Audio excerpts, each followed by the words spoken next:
The whoosh of the Thriller Chiller roller coaster sounds outside my office window. The happy screams of the riders ebb and flow as the train makes its way around the twisting, looping track. The biggest screams always come when the train goes upside down. I used to love the sounds of those screams. I used to love this park. Now, things are changing.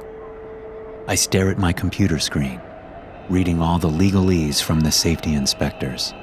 Last week's freak accident, if you can call it that, made headlines in the local news. And whenever someone dies or is injured at the park, an occurrence that has been happening too often lately, there's always a visit from the state inspectors. But this is no routine inspection.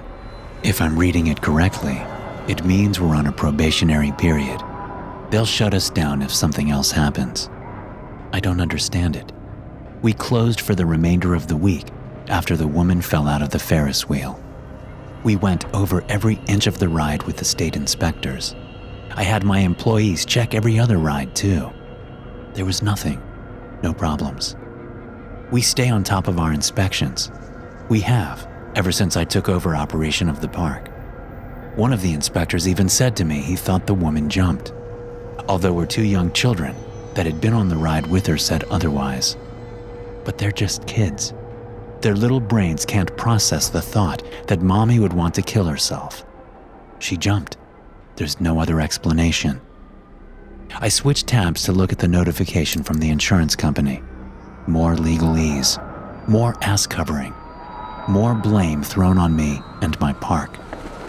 I look up at my office door before opening a desk drawer and pulling out a bottle of gin and a plastic cup. I'm just about to pour myself a drink when someone knocks on the door. I put the booze away before telling them to come in. It's Linda, my second in command. She doesn't have to say anything. The look on her face alone gets my heart hammering. "What is it?" I say, standing up. "Something's happened, Greg," Linda says. "Another accident." "What? Where?"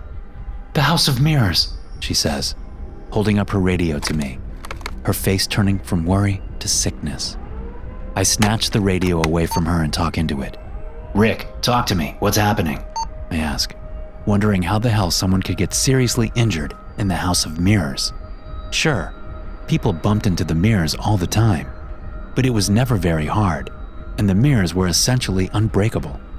"Boss," Rick says over the radio. "you better get over here. I don't know what happened, but this guy's missing his limbs. I got tourniquets on, and there's an ambulance coming, but something's not right." "Good God," I whisper, but not into the radio. "I'll be right there," I tell Rick. I run past Linda, out of my building, and across to the maintenance building, which has an entrance to the underground passages we use to get around the park quickly. As I jump into one of the little electric carts, I can already see my job disappearing before my eyes. I'd loved this job once upon a time. It takes me all of 2 minutes to get to the tunnel exit nearest the House of Mirrors. I run up the stairs and out of the little building, letting the employees-only door swing shut behind me. I have to dodge people to get to the House of Mirrors. There are families with smiling kids, young couples holding hands, old couples with their grandkids, and an array of other people heading off to their next ride or to eat lunch. The Sunday afternoon sun isn't too hot, and the smell of popcorn and funnel cakes fills the air. I used to love all these things, but now, all I can think about is some poor guy who somehow lost his limbs. That's what Rick said, but it can't be right. All of them? I see some of Rick's security crew outside the House of Mirrors, shaking their heads at people who come up wanting to go in. At least they kept the guy inside. Otherwise, we'd have panic rippling through the park. The guys see me coming and step out of the way. One man, Derek, points to the exit of the funhouse, his face somber. I move past him and walk through the exit door. Rick is kneeling next to the man just inside the doorway. I take an involuntary step back as the scene hits me. It's a young man, maybe in his early 20s, and he's clearly in shock. He keeps moving the shredded nubs of his arms and legs, looking at them with disbelief. There's a small pool of blood underneath him that would surely be larger if Rick hadn't acted quickly with the belts. No doubt, volunteered by the security guards outside. Rick looks up at me, his calm, under-pressure face showing signs of cracking. He levels a thumb over his shoulder. "Go check it out." "Go check what out? How did this happen?" I ask. Rick shakes his head. "Just walk a little ways back, follow the blood, you'll see it." I step around the young man and then around Rick, going deeper into the House of Mirrors. I follow the streaks of blood just like Rick said. When I turn a corner, I see it. The young man's severed left leg is hanging upside down from the ceiling. There's a wide pool of blood underneath it, and the leg is still dripping, albeit slowly. It doesn't look like it has been cut cleanly off. It looks like it's been ripped or gnawed off. I look closer, noticing that it's tied to the black painted panel ceiling with strips of sinewy muscle or tendon. A glance further up the hall yields me a glimpse of the man's left arm. At least I think it's his left. Hard to tell from this distance. I bend over, put my hands on my knees, and take a few deep breaths. The coppery smell of blood invades my nose, making my nausea worse. None of this answers the foremost question in my mind. How the hell did this happen? I stand up straight, just in time to see someone reflected in several mirrors as they move. It's a man, and he's carrying a severed limb, an arm.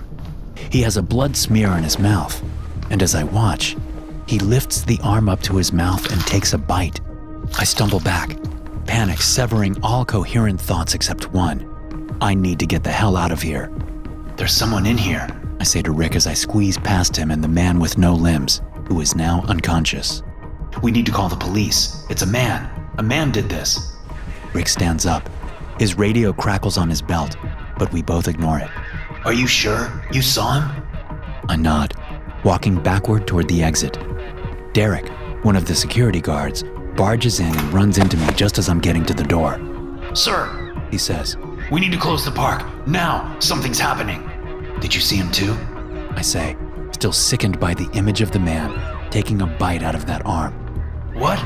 Derek says. No, I'm serious, sir. Something's wrong here." I squeeze past Derek, listening to him, but not listening. The sound of screams hit my ears, and it takes me a moment to realize that they're not happy screams. They're scared screams, terrified screams. People on the wide concrete walkway outside the funhouse are looking around in confusion.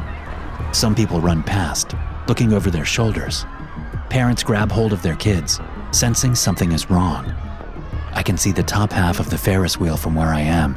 It's spinning too fast, impossibly fast. I stare at it, dumbfounded. One of the cars becomes detached and launches off. I can see 3 people in it, frozen in terror as they plunge to their deaths. The car hits the rattle coaster track, sending 2 of the 3 people in it flying through the air like rag dolls. The 3rd person disappears from view as the mangled car falls to the ground. A train on the rattle coaster comes into view, speeding around the bend just ahead of where the Ferris wheel car struck. I scream for it to stop, but it's no use. Even if I were there, at the controls, I couldn't stop it in time. The train hits the damaged part of the track and derails. All 6 train cars and the 12 people in them smash into the boulevard below. Although my view of the train hitting the ground is blocked, I know it would be a miracle for anyone to survive that. Not to mention the people in the boulevard where it landed. "Sir!" Derek yells in my face. I can't bring myself to look at him. I watch as another car is flipped from the fast-moving Ferris wheel. And another. "Get everyone out of here now!"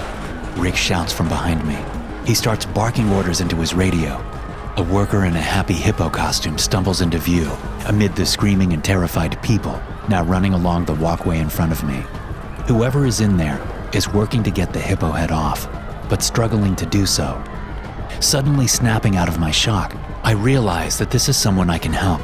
I can make a difference here, now. I run forward, getting to the mascot just as it falls to its knees. I grip the head and pull. It doesn't come off. It's not supposed to be this hard to get off. I put my foot on the mascot's shoulder and grip the head again, pushing with my foot and pulling with my arms. The head comes off and I fall backward, landing hard on my butt. I recognize the employee. It's a young man named Dylan. His hippo hands immediately go to his throat. He's suffocating, choking to death. Tossing the head aside, I get up to give him the Heimlich when he opens his mouth. White and fluffy fibrous stuffing comes out of his mouth. I can see that it's also in his nose. He's trying to pull it out, but the hippo costume doesn't have fingers.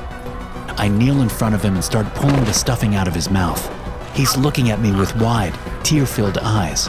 His face is changing color from the lack of oxygen. "Hang in there," I say. "Almost there." But it's a lie. Every chunk of stuffing I pull out seems to be replaced. His mouth just fills right back up again, as if his whole body is jammed with the stuff. His eyes roll back into his head, and he falls to the side, smacking his skull on the concrete. There's enough stuffing at my knees to fill a small teddy bear. He's dead. I couldn't save him. I look around. There are still dozens of people in the area, looking for their loved ones or simply cowering and crying. Hands grab me from behind and pull me to my feet. "Sir," Rick says, "we gotta get you out of here." He pulls me along to the underground tunnels. We use the same electric cart I drove down here, riding in silence to the front of the park. Then he drags me up the stairs and back into the sunlight. I can see the park entrance. There are police cars, an ambulance, and a fire truck. More are showing up. I hear the whoosh of the Thriller Chiller roller coaster to my left. I look and see that there are still people on it, and it's still moving. "Why is that ride still going?" I ask Rick. "They say they can't turn it off," Rick says. I turn back to see the terrified people rush by toward one of the loops. As the train goes upside down, one of the riders in the back falls out. Only, it's more of an ejection, thrown out by the coaster. I follow his fall and watch as he hits the ground head first, the impact snapping his neck and cracking his skull. I look back up and immediately see that something's wrong with the roller coaster. Something has changed, and the people see it too. The people at the front of the coaster put their hands in front of them in a futile attempt to stop what's coming. Somehow, a horizontal pole has moved down into head height for the riders. Those at the front of the train slam into the pole, their arms breaking first, and then their heads coming off as the train rushes underneath it. There's no escaping for the rest of the riders. Their severed heads fall to the ground in a cascade of blood, leaving the bodies to continue riding the coaster. The sick, crunching sound of the heads hitting the ground fills my ears as Rick drags me out of the park. I try to go back in, a captain wanting to go down with his ship, but Rick doesn't let me. He keeps telling me this isn't my fault, but I don't believe him. The truth is, I'd known that something was wrong with this place. I denied it for so long. I should have shut the place down.